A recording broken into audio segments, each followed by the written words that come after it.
गरीब साध साध सब नेक हैं, आप अपनी ठोरी।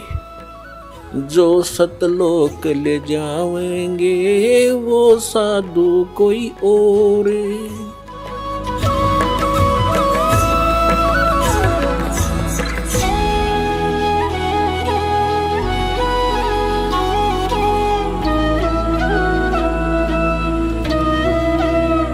अपने आत्मा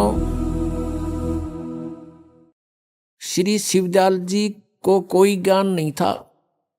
कबीर परमेश्वर जी का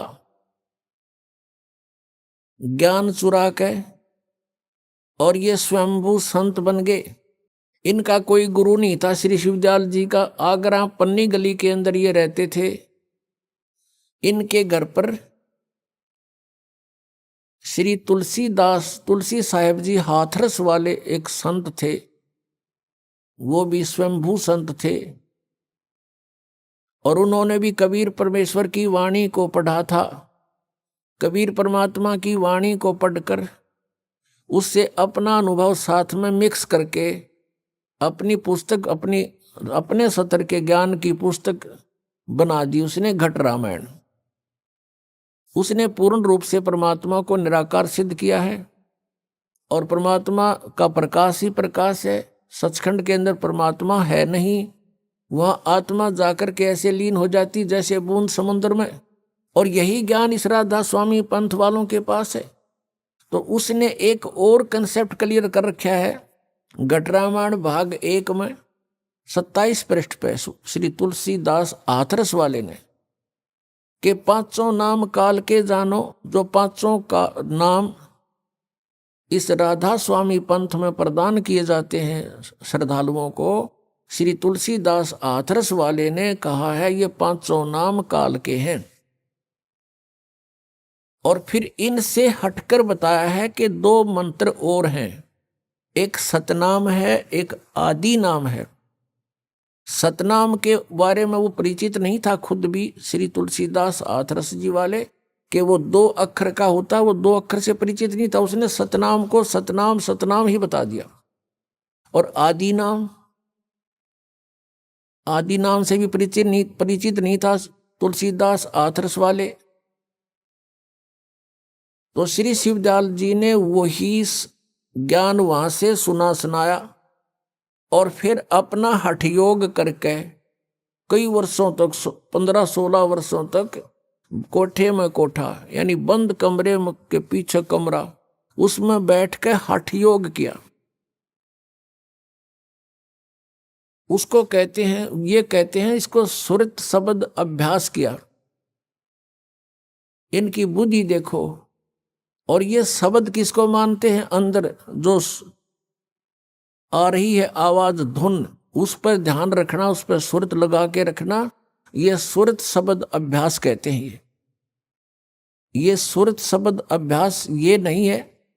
सुरत शब्द अभ्यास ये है जो गुरुजी ने मंत्र दिया उसका जाप करते समय उस पर सुरत रखे, मैं क्या बोल रहा हूं, क्या जाप कर रहा हूं, इसकी प्रैक्टिस करना, ये सुरत शब्द अभ्यास है। और ये हठ योग को सुरत शब्द अभ्यास बताते हैं। ये किसी भी संत मत में नहीं किया किसी ने। किसी भी महापुरुष का उदाहरण देख लो आप। आदरणीय गरीबदास साहिब जी को स्वयं परमेश्वर सतपुरख आकर मिले थे, कबीर परमेश्वर जी, सन 1727 में। उस समय गरीबदास साहिब जी गांव छुड़ानी, जिला दद्दर, हरियाणा वाले 10 वर्ष के थे। खेतों में गौवें चरा रहे थे अन्य पालियों के साथ। तो वहां से परमात्मा सतपुरुष सतलोक में लेकर गए उनको कबीर परमेश्वर जी, और सभी ब्रह्मांडों से परिचित कराया। सभी ब्रह्मा विष्णु महेश की सतीथि से परिचित कराया। सतलोक में जाकर परमात्मा को देखा। एक तेजों में शरीर में करोड़, एक रोम को में करोड़ सूर्य मिला दे, करोड़ चंद्रमा, इतने शरीर की शोभा है उस परमात्मा की, वो उससे भी अधिक शोभा है एक रोमकूप की। यानी साकार है, नर आकार है, सिंहासन पर विराजमान है। और परमेश्वर कबीर जी ने अपने दूसरे रूप में, जो यहाँ साधु संत रूप में आए हुए थे, उस रूप में जाकर के चंवर किया।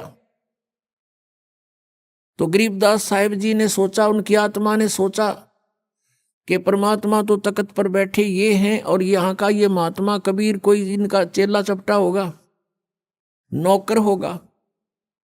उसी समय क्या हुआ, जो सिंहासन पर विराजमान थे परमात्मा तेजो में शरीर युक्त, वो खड़े हुए और कबीर परमेश्वर जी जो नीचे जिंदा महात्मा के रूप में नीचे से गरीबदास जी को लेकर गए थे, उस रूप में वो उस सिंहासन पर विराजमान हो गए और वो तेजो में शरीर युक्त परमात्मा उस जिंदा महात्मा वाले स्वरूप के ऊपर खुद एज ए सेवक सर्वेंट संवर करने लगे। तब गरीबदास जी असमंजस में पड़ गए, भगवान कौन, ये महात्मा ये तो बाबा जी दिखाई देता है और परमात्मा ये है, इसका इतना सुंदर शरीर, इतना तेज इनके शरीर में, अब इनमें से प्रभु कौन से हैं। इतने में क्या हुआ, तेजों में शरीर जो था वो कबीर जी के उस नीचे से गए हुए जिंदा महात्मा वाली बॉडी में समा गया। अकेले परमेश्वर नीचे से गए थे जिंदा महात्मा के रूप में कबीर जी, वो अनंत कोट ब्रह्मांड के कुल मालिक के सिंहासन पर विराजमान हो गए।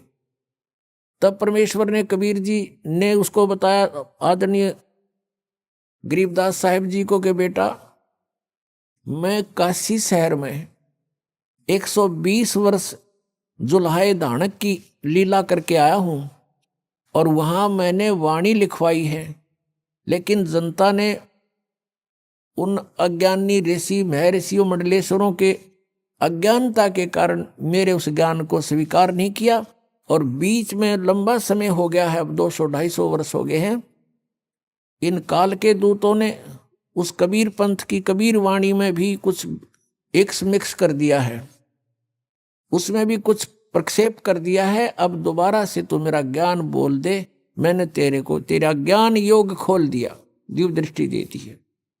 तब गरीबदास जी वापस आए, उनको नीचे मृत जान लिया था और नगर वालों ने, गांव वालों ने, परिवार वालों ने मिलकर उनको अंतिम संस्कार के लिए चिता पर रख दिया था।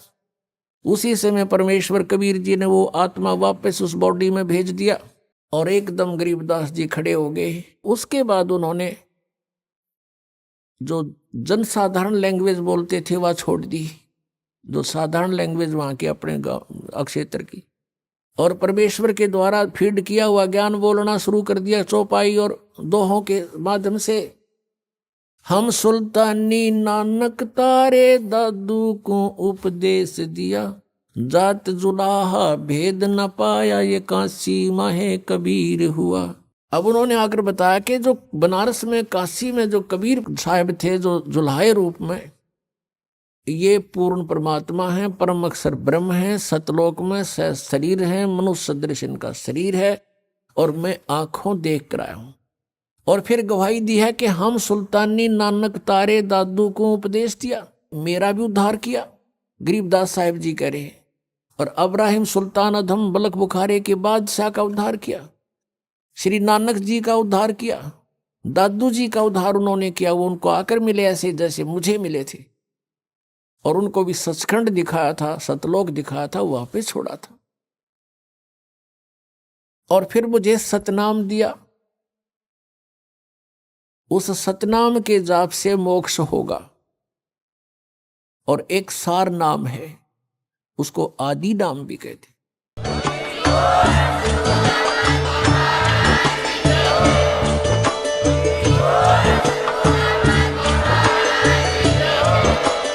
आप सुन रहे थे जगत गुरु तत्वदर्शी संत रामपाल जी महाराज जी के मंगल प्रवचन। अधिक जानकारी के लिए विजिट कीजिए हमारी वेबसाइट www.jagatgururampalji.org। संत रामपाल जी महाराज जी के शुभ आशीर्वाद से पूरे विश्व भर में 500 से भी ज्यादा नाम दीक्षा केंद्र हैं, जिन पर संत रामपाल जी महाराज जी द्वारा ऑनलाइन निशुल्क नाम दीक्षा दी जा रही है। अपने नजदीकी नाम दीक्षा केंद्र का पता करने के लिए संपर्क करें 8222880541।